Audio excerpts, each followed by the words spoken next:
Wewe aki. Yaani walikuwa nataka hivi si ndio? Sasa ukikuja ukikalia hapa mimi na hii mimba yako nataka mimi nifanye nini? Mimi nilikupeleka shule ukaacha kusoma. Hebu angalia sasa.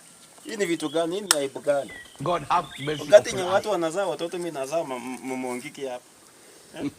Nani mwenye nimekuuliza lakini niambie nani mwenye alikupatia mimba unataka kuongea? Hebu angalia sasa. Hii ni aibu gani unaniletea sasa?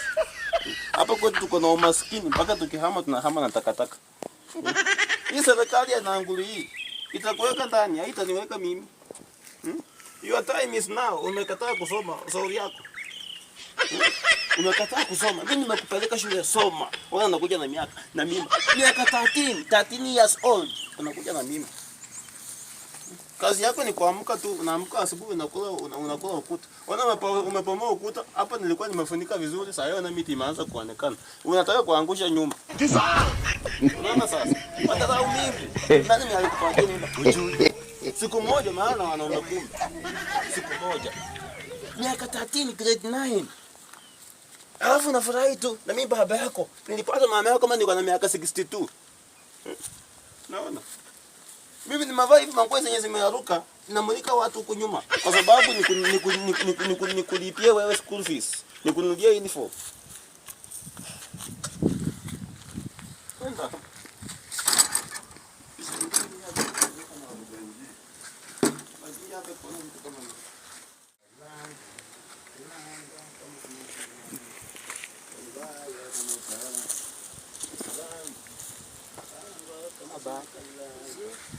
Watu wakubwa. Watu wakubwa? Yeah. Baba yako. Ako. Aki. Yes baba. Nasikia kuna mtu ni kama mgeni ametutembelea. Ndio. Hey. Mungu ni mwema. Hebu mwambie kuja hapa haraka. Baba unaitwa? Mgeni. Habari ya asubuhi. Nzuri mzuri. Ama sijui ya jioni. Uko mzima? Uko mzima kabisa. Hadi uko shwari huyu mwenye alikupatia hiyo capital D. Hapa mimi nimekuja kwa Vitu ngapi? 2. Yes. Leta nini kitu kwanza. Yaani wageni wasikiza wanakuja hata bila kutuambia. Anakuja bila kutupatia arifu kumbavu zao. Akikalia hapa, wewe kalia hapa mgeni karibu. Kalia hapa ili. Maybe unaweza kuwa mtu mwenye ulipatia mtoto wangu mimba. Mzee unatoa kwanga na akili yangu. Karibu sana acha nilete kiti yangu. Umza hapa na akili. Hapa kwa hiyo nyumba hapa hatuna viti. Lakini naweza kalia tu hapa. Sasa mzee, Acha tukalia hapa. Ya. kwa majina. Kwa majina naitwa Kototo kwa Ineta. Wewe Kototo mzee, kwa Ineta, nyanyangu anaitwa Hehe Libapoka nafuna semasa pasa kapoka. unajua unacheza na mkono mrefu. Mkono mrefu aje. Yaani si mimi pia niko na mkono mrefu mkubwa. Unajua mimi sasa unakuja kwa boma yangu naanza kuni quotation, Ama unataka nikasirika nikudismantle? Sijakuja hapa kuchekesha. Hebu niambie nisikie mzee. Hii ni nini? Hii ni nini? Hiyo ni rungu. Jina. Hiyo inaitwa Kototo kwa Ineta. Sawa. Wewe mzee, Yes. nimekuja hapa kwa sababu mtoto wako nini hayuko kwenda shule. Mtoto wangu hayuko kwenda shule. Kwa sababu hata venye aka hapo alipata mimba na kulingana na serikali yenye imekuwa kwa uongozi kuanzia miaka ya 19 kunia. Hiyo miaka yenye moyo alikuwa kwa kiti. Akakuja kwa Tombo akakuwa kwa kiti. Akakuwa president wa Kenya 19 kunia. Akakuja tukakuwa na George Saitoti alikuwa wa 2013. Unaona? Tukakuja 2060 wakati Kachakwa alikuwa wakura. Ilikuwa mtoto akipatikana na nini na mimba kama huyu wangu. Mambo yake ya shule imeisha, sasa tunakaa naye nyumbani. Lakini sasa kumbuka tuko kwa serikali ya nani? Charles Nangulu. Inatakana kila mwanafunzi awe ako aje, lazima akue shuleni. Charles Nangulu. Charles Nangulu yenyewe anakuanga MCA. Hata kabla hujaongea ukamaliza, umekumbuka Charles Nangulu. Charles Nangulu ni huyo MCA mwenye tulienda kwake. Tukasema kwamba tunataka basa. Alafu akatupatia basa. In fact, alinipatia hata mbolea. Alinipatia mbolea free. Charles Nangulu amekuwa mtu mwingine mheshimiwa mkubwa sana hapa serikalini. Serikali ya Masabe inamuelewa. Sasa huyo ndo amenituma nizunguke kwa hiki kijiji chote hii ya Masaba. Nihakikishe kila mwanafunzi anaenda shule. Hata kama ako Capital D, lazima aende shule. Sasa mimi wangu yako na mimba. Huyu wangu ako na mimba atakaje kwa desk? Akikaa akianza kuandika mimba na atangulia kuandika desk. Ataandika nini? Bora asikie, sio mimba ndo inaandika. Bora asikize mwalimu anasema nini. Na bure kukaa nyumbani haisaidii. Wewe kama haukusoma, mwachilie mtoto wako asome. Unanisikia? Sasa unaona sijui unasema wewe ni serikali ambayo ni manyumba 10 ama sijui ni manyumba 5. Lakini unaona manyumba 5, wacha mimi nikwambie. Kulingana na falsafa yenye yako hivi, mababu walikuwa wakuje weekend. Wafanye nini? Tuchukue huyo msichana tumpeleke kwa mtu mwenye alimpatia mimba. Akae na yeye.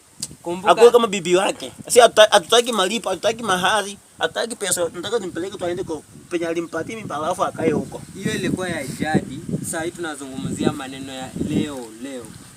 Hiyo ilikuwa ya zamani. Sasa hivi tunazungumzia ya leo. Mtoto akipatikana na mimba, si ati masomo yake mishi hapo. Lazima aende shule. Na ule mwenye alimpea hiyo mimba, kama ni mzazi ama ni mtu mkubwa amepita 18 years ama aendi shule, inatakana afungwe gerezani, sio wapi. Unanisikia? Afungwe tena. Mimi yeye ndo afungwe ama mimi ndo nifungwe? Wewe ni kama tutasumbuana. Kama wewe nao unahusika, inafaa wewe nao uende ulale ndani.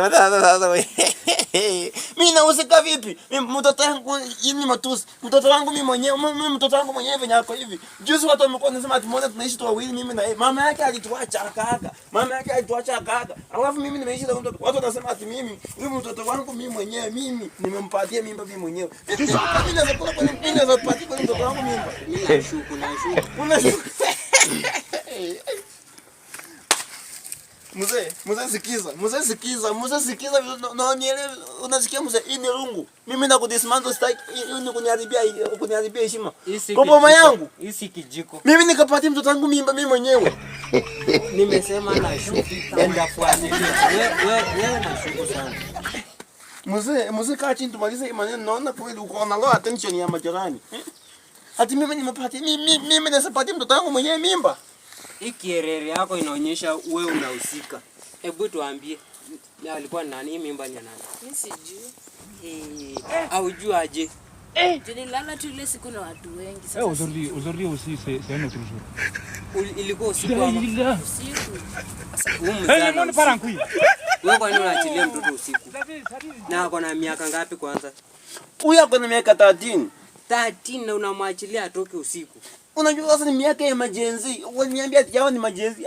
Nisipomwachilia nisiporuhusu aenda atembee usiku, aenda akule ngoma, aenda ashike huko, aenda adaru huko.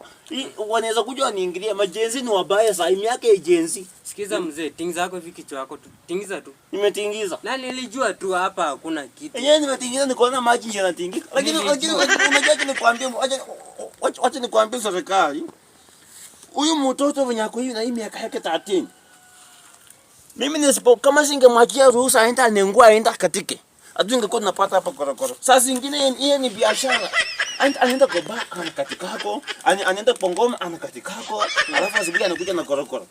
Kwa sababu hii ni umaskini. Unajua mimi Mheshimiwa Charles Nangulu tangu venye alitupatia pesa ya nini ya msaada ya wazee kama mimi. Wakati atupatie pesa ya msaada ya wazee kama mimi na mikora ikaingilia katikati pesa yangu haikufika.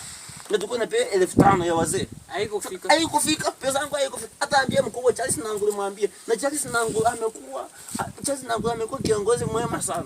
Na in fact kila mtu ako na namba ya Charles Nangulu hapa Masaba. Lakini sasa mimi nikimpigia Charles, nimempigia mpaka na koti na uoga juu Charles Nangulu amenisaidia mimi na familia yangu. Amesimama kwa matanga, kwa mazishi ya bibi yangu. Charles Nangulu ndaleta gari. Alete hasi yenye ileta mwili ya marehemu. Charles Nangulu ana provide kila kitu. Aliweka wale vijana wenye wanachimba kaburi. Aliweka wale watu wenye walipaswa kuni, hata na kuni zingine zimebaki. Unaona Charles Nangulu amefanya vitu mingi sana. Sasa naona aibu sana ya kumwambia. Lakini mzee, wewe ungali, angalia ungali. Fanya kazi. Miaka imeenda. Imeenda wapi? Wewe unaweza chapa kazi. Angalia ungali na nguvu. Miaka imeenda. Usikuwa unategemea tu kila kitu serikali ikusaidie. Ndio maana Charles Nangulu akapo. Na wewe kwa nini tena unategemea mtoto mdogo atoke usiku akuletee nini chakula? Sasa tutafanyaje? Mimi mwenyewe sina kazi. Na Charles Nangulu anasema kazi ni kwa vijana. Na vijana mimi nimekuwa mzee. Unaona miaka 30. Kuna makazi huku nje nimeona unaweza piga mjengo ukapata pesa. Kuna kazi unaweza anzisha biashara yako tu kidogo hapa hivi ukapata pesa. Unaona? Nilimwambia akakataa. Unaona wamekuja na wazo. Na nikipiga huko nikienda niuze kashamba kingine kalikuwa kamebakia hapa ka plot. Nijenge hapa kaba, alafu mtoto yangu aanze kufanya kazi kwa ba. Hiyo pia itakuwa ni kazi halali. Kuna wewe mzee unatokwa na akili Unatokwa na akili. Sasa hebu niambie wewe unanisaidiaje? Huyu mtoto wangu umeamua aende shule ama anakuwa aje? Shule si tunapembelezana. Lazima anaenda shule. Ulikuwa grade? Grade 8, naenda grade 9. Sumon, angali mtoto mdogo. Siku zote mambo grade 8, siku grade 9. Hata siku hii mambo grade hakuna. Siku ni grade za nyanya ama ni grade za nini? Siku hizo grade hakuna. Sisi hii miaka tu kwa kana hii grade tukanga na class 8. Siku hadi grade 9. Ai, umetulewa kwa ya penzo wewe tulia. Mwenye anataka asome, acha asome. Wewe ulisumbua au kusoma. Mwachie huyo asome. Umeona sisi tulisoma tuko na kazi, sasa tunasaidia wazazi. Angalia mtoto mdogo kimwachisha hivi shule. Mtoto wangu tu mdogo tu watu wakamharibu. Ampatia mimba. Yaani wanaume wa hii mtazi wazuri. Yaani wanaume wako tu hapa Masaba wakiona mtoto ameanza kuwa na matiti imesimama wanatunga mimba. Usilie mtoto utamsaidia. Sasa hebu angalia hadi mimi nikwenda kulalia ndani. Mtoto mwenyewe ajui penye alipata mimba. Makosa ikipatikana ni wewe, lazima ndani naye lazima utaenda. Hakuna kupembelezana. Kwa nini unaachilia kwanza mtoto tutakutana kwa koti? Hii naye lazima ifuatiliwe. Sasa hebu angalia hizi mateso hii sasa. Mimi natafuta korokorama naenda ndani sasa. Sijali hata huko ndani utapata tupora mtoto aende shule. Na mimi niko naenda kumsimamia kila kitu, lazima utaenda shule. Kama ni basari utapata. Mimba na huwezi toa. Utazaa tu mtoto alafu uwe shule lazima uende. Na huyo yule mwenye alikupea mimba naye lazima tumfuatilie. Unanisikia? Sawa. Na unamjua? Simujui. Sasa hapo ndo kuna shida. Wewe mzee utatueleza mzuri. Anaeleza aje na nimeshaeleza kila kitu.